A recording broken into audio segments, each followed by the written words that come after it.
The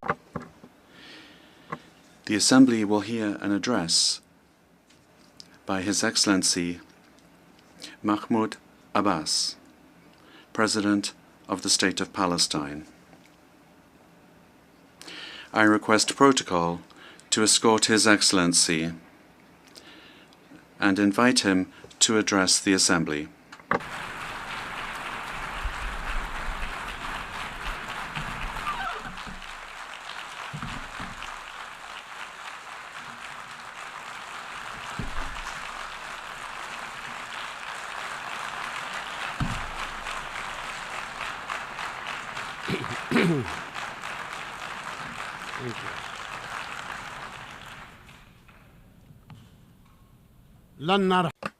We will not leave.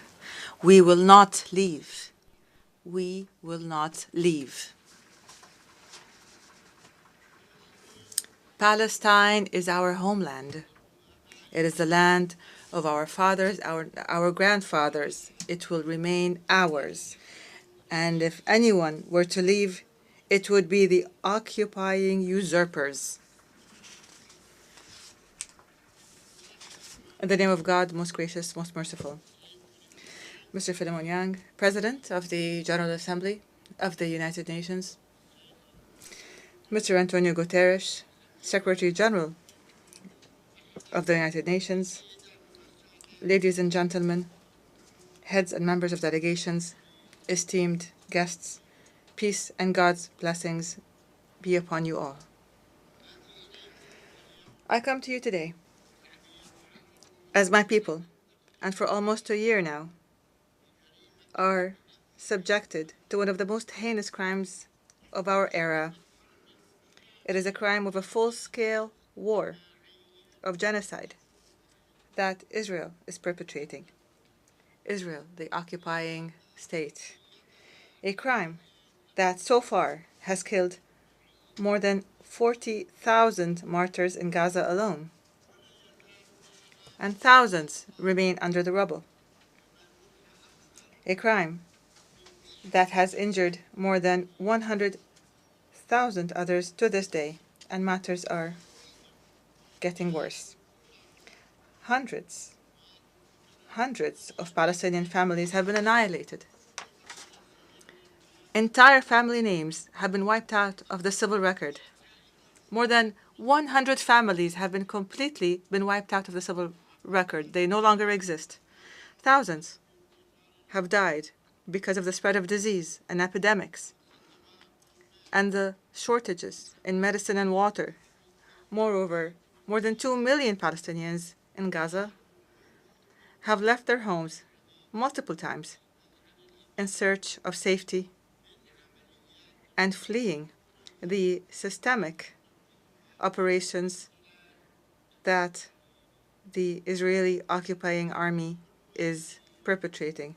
And as this war of aggression continues, dozens are being killed every day, and double that amount is being injured amongst our bereft people in the Gaza Strip and in the West Bank and in Jerusalem.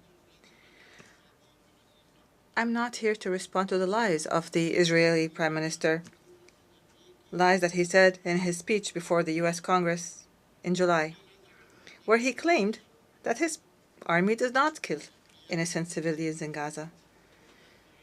I ask you by God, who is it then that killed more than 15,000 children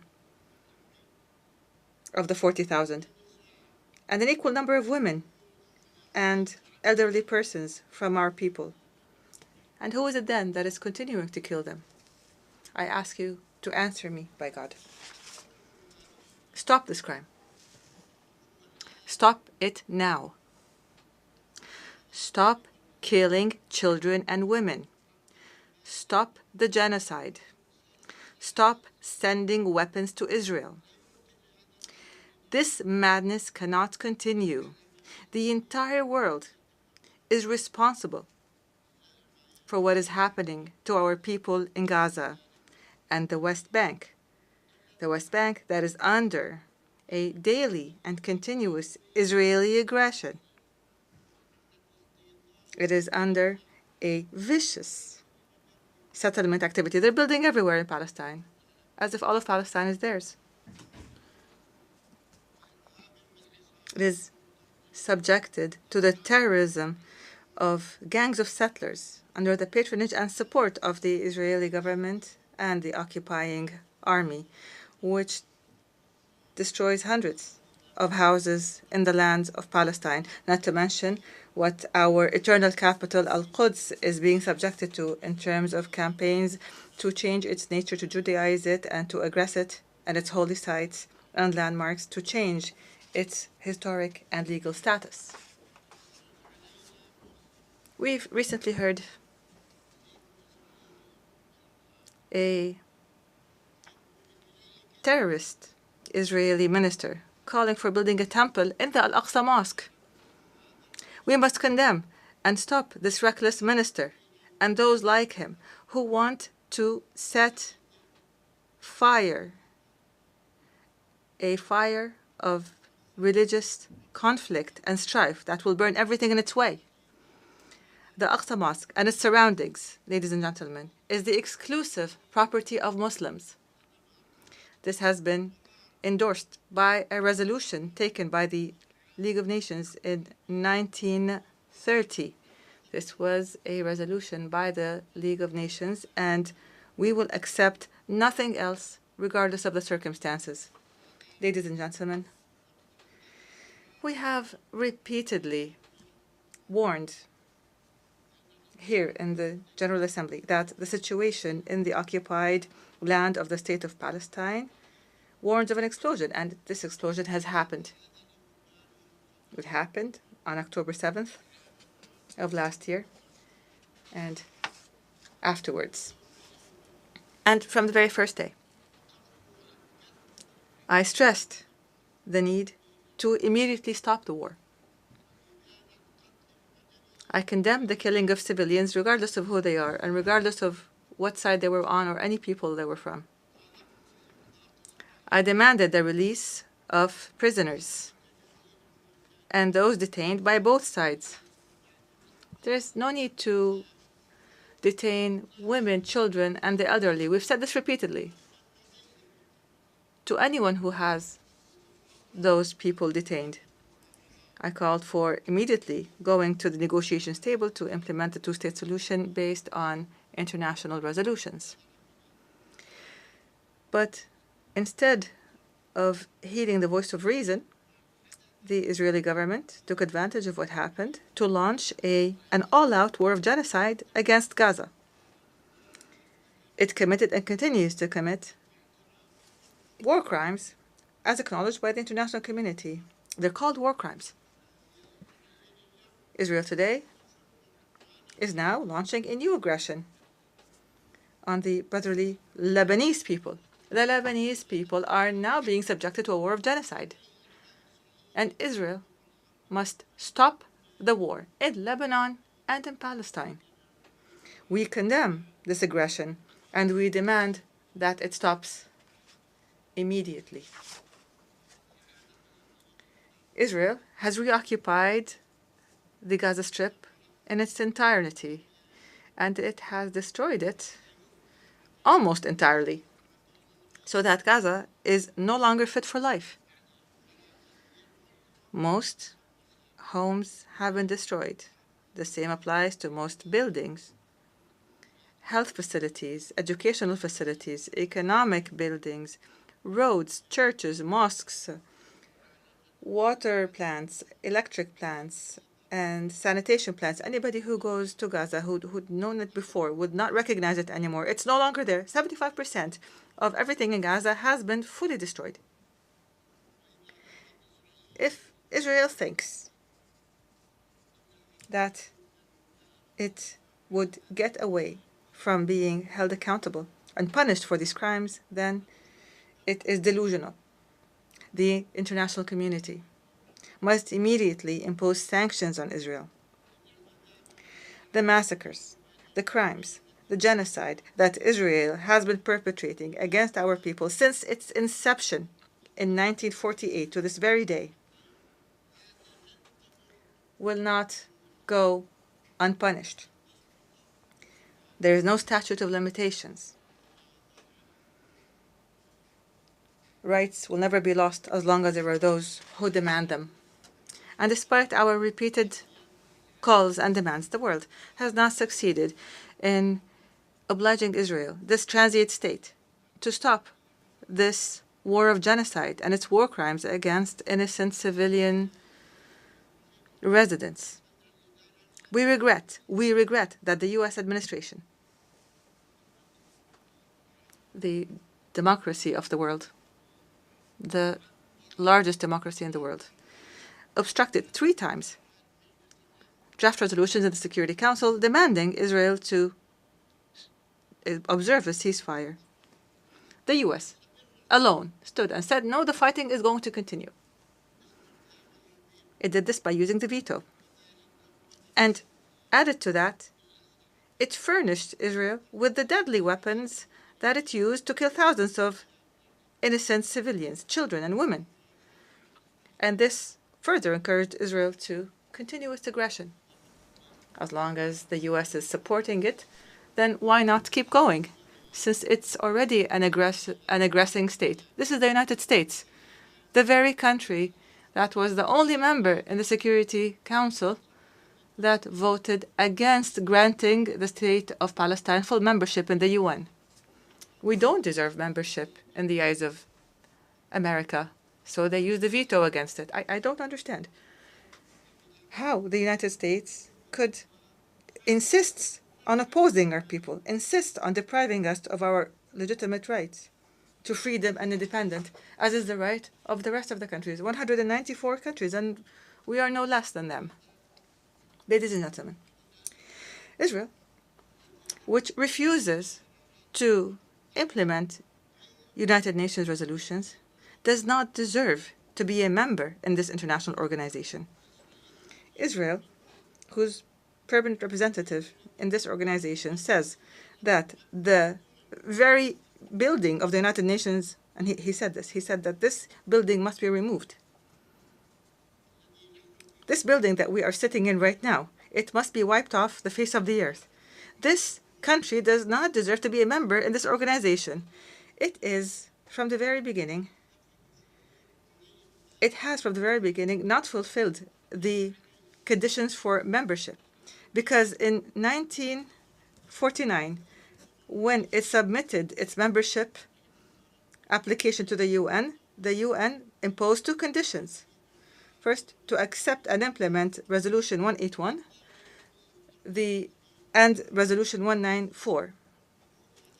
Without implementing these 2 conditions, you will not be granted membership in the United Nations. Moshe Sharet, the foreign minister at the time, wrote a pledge. You will see it.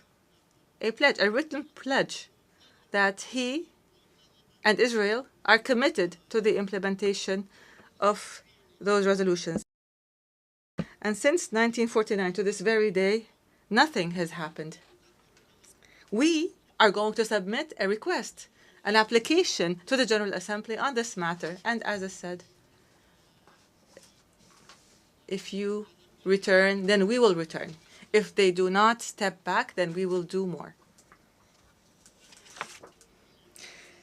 I take this opportunity to commend the member states of the United Nations that voted with more than a two-thirds majority in favor of the draft resolution submitted by the state of Palestine, supported by a large number of friendly and sisterly countries, to adopt the ICJ's historic advisory opinion issued on the 19th of July 2024 to end the illegal Israeli occupation of the state of Palestine in a period of 12 months. For the very first time, there is a specific time frame. We demand the implementation of this particular requirement, including an immediate cessation of annexation and settlement activities, dismantling of existing settlements, and evacuating settlers from Palestinian territories. There's 600,000 settlers, and they're living on our land. Why don't they go back to their homes? We must give reparations to Palestinians and for damages that were a result of the unlawful policies and the practices of the occupation, and many other such issues that were mentioned in the ICJ's advisory opinion. We want what the ICJ stated and what the entire world accepted in the General Assembly with a vast majority that far exceeds a two-thirds majority. And Israel must be made to implement it. We rely on this resolution, which is the embodiment of international will and the principles of international law and the mechanisms that were adopted in this regard to guarantee implementation. We hope that this resolution would be implemented. Of the 1,000 resolutions taken on the Palestinian people since 1948 until this very day, and not a single one has been implemented yet. Ladies and gentlemen, today I feel very grateful as well, as I see this large, great shift in the positions of member states in the United Nations as they support Palestinians' rights to an independent state that is recognized and that deserves full membership in this organization, as is the case with the rest of the countries in the world that love freedom and peace. In the name of the Palestinian people, I thank you for this support. I thank you for your support of what is right, of justice, to achieve peace in our region. I call upon you to apply the laws of international law according to responsibilities and sovereignty. We don't ask you for more than you can do. We ask every state to give us our support within the realm of its responsibility and sovereignty. I also express our gratitude and appreciation for the demonstrations that spoke against the genocide in Gaza and that supported Palestinian rights that have been taking place throughout the world, including the American people. And I acknowledge the American people are marching in the streets in these demonstrations, and we are grateful to them. We appreciate what is happening in European countries and the noble supporters that come to Palestine, risking their lives as Israelis attack them. And here, I would like to make special mention of the Turkish-American martyr Aisha Noor, killed by the occupation army in cold blood. I say to those, the Palestinian people will not forget your honorable stand. We will remember you proudly when the occupation is eliminated and when our people enjoy freedom and independence. Ladies and gentlemen, recently there was much talk about the next day, but the day after. What shall we do on the day after? What is our policy for the day after? And I say to you, the day after the end of the war in the Gaza Strip, I take this opportunity today to give you our view of what is needed immediately and on the day after the war ends. This is our proposal. We propose it to you. You can accept it, you can change it, you can amend it. We are ready for all that. First of all, a comprehensive and permanent ceasefire in Gaza and an end to the military aggressions and attacks by terrorist settlers in the West Bank and East Jerusalem. Second, humanitarian aid must be delivered urgently in an organized manner and in sufficient quantities, because there's nothing in Gaza, and they need everything. This humanitarian aid must be delivered throughout Gaza. Third, a full Israeli withdrawal from the Gaza Strip. We refuse the establishment of buffer zones or taking any part from Gaza. Gaza is only 7 kilometers by 40, and Israel wants to cut it up. It wants a piece here and a piece there, and we will not allow a single centimeter of Gaza to be taken.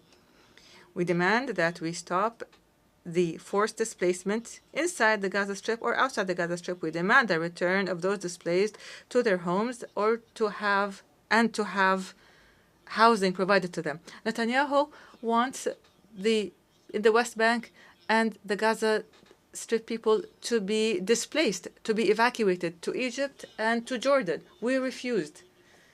The Jordanian and Egyptian governments, and I thank them for this, said we will not allow the displacement of any Palestinians and eviction of the Palestinians from their lands. Fourth, we demand the protection of UNRWA and humanitarian organizations from Israel's actions and to provide political and financial support to these organizations so that they can perform their role and offer their services to the Palestinian refugees until they return home. UNRWA was established to do its job until the refugees return. And every day Israel finds an excuse to convince others that UNRWA's work must be ended. Fifth, we demand international protection for the Palestinians on the lands of their occupied land. We want protection. We are not fighting Israel. We cannot fight Israel. And we don't want to fight. But we want protection. We want our children, our women, our families to be protected internationally. Sixth, Palestine, the state of Palestine must shoulder its responsibilities in the Gaza Strip and impose its full mandate on it and jurisdiction on it, including the border checkpoints, especially the Rafah international border between Egypt and Palestine, as part of a comprehensive plan. This has existed before and it must return to the way it was. Seventh, and within the context of a comprehensive national reform process. This is a process that we're undertaking, and most countries have reviewed it, supported it, confirmed it, and thanked the Palestinian government for it. And hopefully we will continue with this process till the very end. In terms of this process, we will reconstruct our infrastructure and state institutions destroyed by Israel. We will revive the economy and establish sustainable development and rebuild the Gaza Strip. And we will hold the state of Israel fully responsible. Eighth, the authority of the state of Palestine and the Palestinian government and the PLO, the legitimate and sole representative of the Palestinian people, will have authority on all Palestinian territories in the Gaza Strip, the West Bank, and Eastern Jerusalem, as has been stipulated for us by international law. We are not asking for more, but we will not accept any less. The West Bank, the Gaza Strip, and the Eastern Jerusalem. We will not ask for more, but we will not accept any less. We will hold general elections. We're ready to hold the elections. We've been ready in the past, but Israel refused to allow us to hold these elections in Jerusalem. But if this were to happen, we're ready to hold these elections and to form a Palestinian government in accordance with the results of these elections. Ninth, we will continue to mobilize the largest possible international support so that the state of Palestine can achieve full membership in the United Nations as soon as possible. What do we lack to be sitting amongst you? What do we lack to be on the same footing as 194 official member states in the United Nations? We have the land, we have the authority, we have the people, we have the culture, we have the knowledge, we have everything that we need. We ask you to help us. 10th, the full implementation of the General Assembly resolution on the advisory opinion that we mentioned, issued by the International Court of Justice in a manner that would lead to the end of the occupation in 12 months, as stipulated by the resolution, as set by the advisory opinion. Number 11, hold an international peace conference under the auspices of the United Nations within a year to apply the two-state solution. So we hold this international conference so that we would resolve all the problems that remain between us and Israel. By the way, we recognize the state of Israel, but Israel doesn't recognize us. We want a solution that would protect both countries, the state of Palestine and the state of Israel, so that they can coexist in peace, stability, and security. Number 12, to adopt international peacekeeping forces by virtue of a Security Council resolution between the states of Palestine and Israel to guarantee the security of both countries. We call for guaranteeing the security of both countries. These are the elements of our vision for the day after, for today and for the day after the war ends, in the state of Palestine in general. And I call upon you to adopt this plan and to provide all the necessary means to guarantee its success. Ladies and gentlemen, a few weeks ago, I declared that I've decided to lead a Palestinian delegation to the Gaza Strip so that we can stand by our people who have been exhausted by the Israeli genocide war. I call upon you to support this decision by issuing a United Nations resolution by the United Nations here, by pressuring the occupying government so that it would not obstruct this effort. And here I welcome any state, any party that wants to join us in this visit. We'll be happy to go with you to Gaza so that we could all see the tragedies that are taking place. I salute our heroic people that are sacrificing all that is precious for Palestine in the Gaza of sacrifice, in the West Bank of solidarity, of Al-Quds, which is our crown jewel and our capital. We salute our people in the diaspora, in the refugee camps, to our brave prisoners in Israeli prisons. 6,000 prisoners. Israel arrests whoever it wants. Those prisoners whose dignity is being violated every day. Palestine will be free. It will be free despite anyone who objects to that.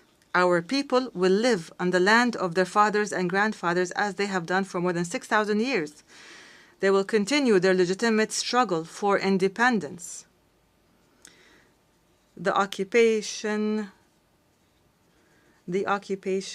will end, will end, will end. God's and peace blessings be upon you.